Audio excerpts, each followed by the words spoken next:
Hi, I'm Lee. I'm the FP&A Technology Director at Revelwood. Today I'm going to be showing you Lightspeed, an out-of-the-box implementation accelerator for IBM Planning Analytics. Lightspeed is made up of modules that take into consideration the various aspects of planning and reporting that your organization will do.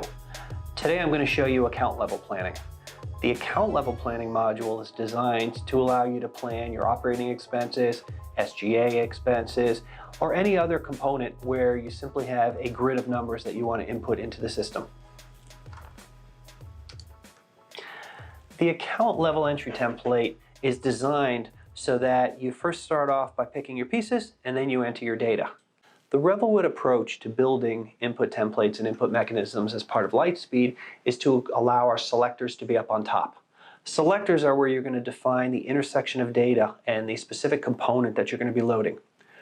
This is where we'll have the opportunity to take a look at your organizational structure. We'll be able to incorporate security to make sure that you can only plan for whatever's appropriate and that you only have to fill in whatever's applicable.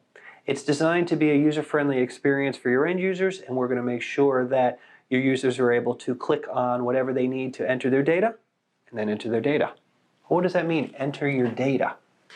The grid in the operating expense, the grid in the account level planning is designed to give us a list of your accounts going up and down. This is where we're going to be able to customize this based on your specific chart of accounts. We have the opportunity to put in account numbers, account names, consolidation points, and have the system roll up into any form of subtotal or grand total. As we scroll left and right, you'll see that each one of your columns is associated with a combination of time and version. This approach of time and version gives us the mechanism and gives us the ability to do budgeting, to do forecasting, or any other form of planning, short-term or long range. When we're building a budget, we'll have the ability to enter in all of our data points. When we're building a forecast, we have the ability of merging actuals in and ensuring that our end users don't make any changes to it. How do your end users know when they're allowed to make changes or when they're not? We use a color coding mechanism where every one of these cells either fits into one of two categories. Either it's black and white or it's not. If I have black text with a white background, that tells my end users you can enter data here. Anything else means that you can't enter data. Maybe there's security involved. Maybe there's some kind of an actuals in there where we don't want them to override it. Maybe there's some form of calculation where we want the system to calculate instead of letting our end users. But the approach is still going to be relatively straightforward. Enter your data or don't. And as we scroll left and right through the screen, we have the ability to enter data. We have the ability to look at information. We can create variances where we want to look at the value that was input as compared to something. Here's an example where we're looking at annual variances. Look at the annual number as compared to last year's actual, both dollar and percent. Look at the annual number as compared to last year's budget. This is where we have the ability to configure your system to look at monthly variances and show seasonality, look at just dollars, look at just percentages, however your organization does their analytics on the planning. We also give the opportunity to enter in data. The system allows you to put numbers in that'll be calculated. It also gives you the ability to put in text data, where I can put in commentary. The planner can put in comments to determine what information am I loading into the system. The manager can put in comments to determine what information has already been loaded. And how do we enter data? We offer a series of approaches that allow us to enter data. We can enter data simply by putting numbers in a single cell. I can put $50 in a cell, $60 in a cell, $70 in a cell.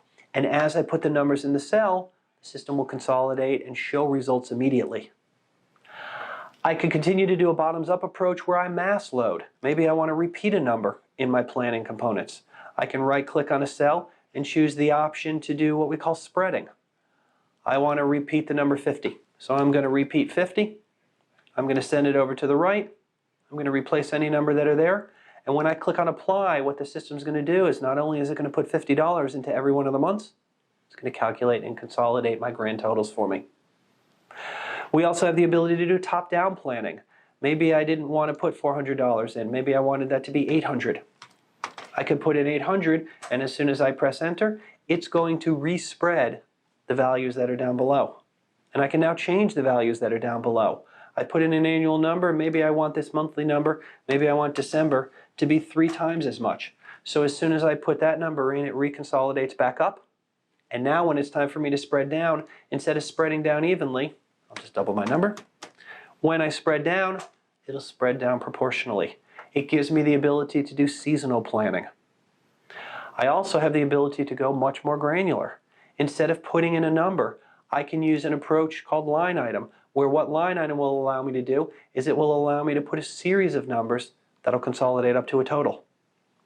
I can do annual spreading, where I can put in a value and I can make the determination, how do I want it to spread down?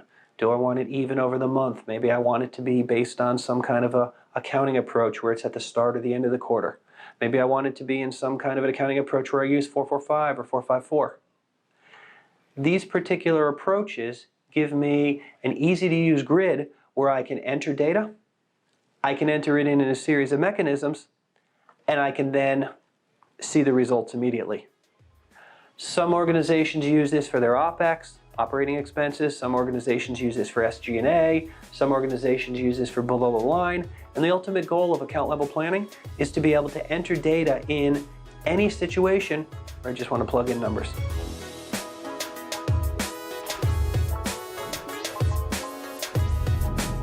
Thanks for watching. I hope you enjoyed the video and learned something new. If you want to learn more, you can subscribe to our YouTube channel for more videos like this one, or you can check out our website at revelwood.com.